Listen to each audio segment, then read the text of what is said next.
Hi folks, just a short video to show the visual differences between the Sinclair ZX Spectrum Plus marketing mockup and the real computer. We see that the model name on the mockup is in white, where on the computer itself it's in red. And we see that the writing on the keys are in different sizes and on some places with different writing. For example, here we see for INKY dollar just INKY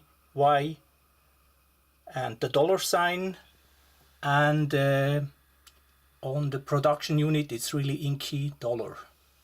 And you see even that the character sizes like the N are different.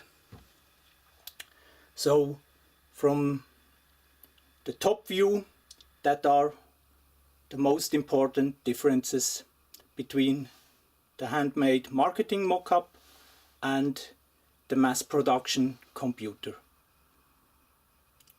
Okay, that's it. Thanks for your interest and take care.